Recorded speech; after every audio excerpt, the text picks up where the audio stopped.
Hello and welcome. This is episode 3 of the build on CoWj, or CoWj, my 2002 Grand Cherokee. And today I'm going to show you the first modification that I do to any solid axle vehicle. And it greatly improves your off-road capability,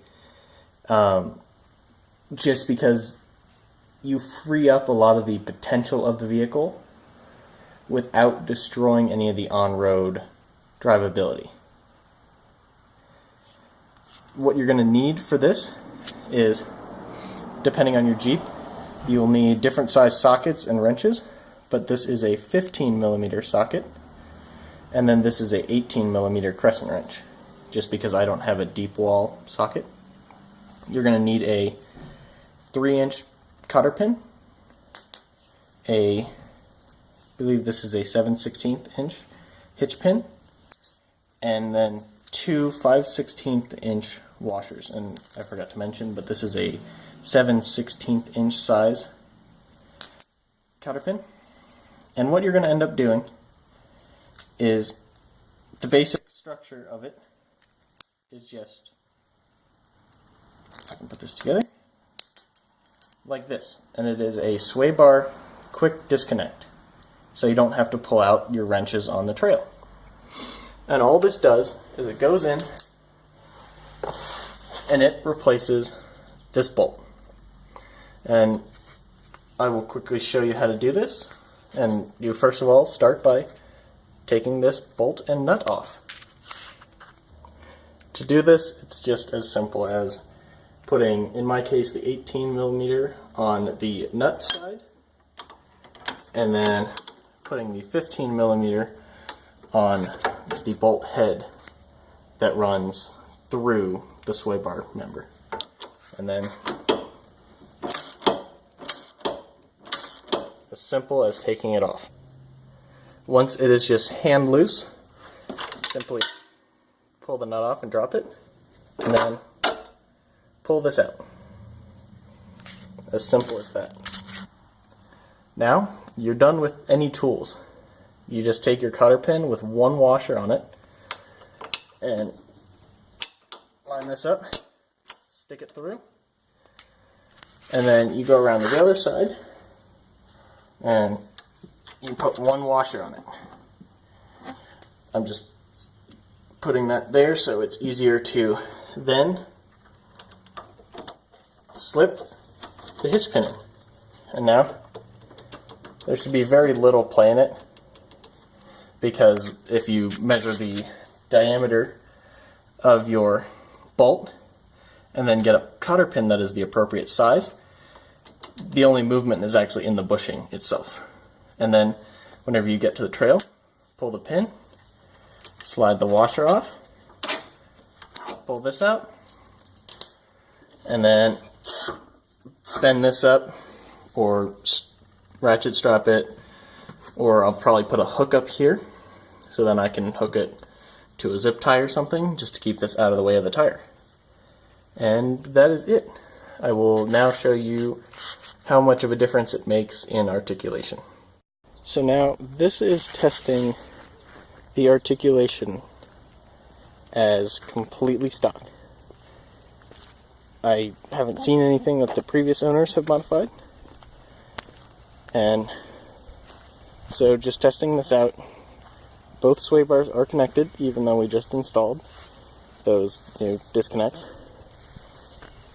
And as you can see, it really is flexing the rear a lot more than the front end, and it is pretty much at, or just about to be at, its very maximum ability for articulation, as you can see by the rear tire ever so slightly touching the ground.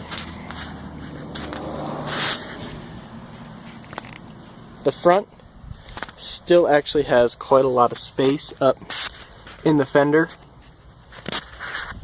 for it to stuff, as the term is. And this is also at the very edge of the rock. Alright, now I'll pull it down and disconnect the sway bars and see what it can do then. Okay, now I'm back up here with the sway bar disconnected, and just to show kind of a height of the rock, it is about 16, maybe 17 inches at the point that the tire's on. But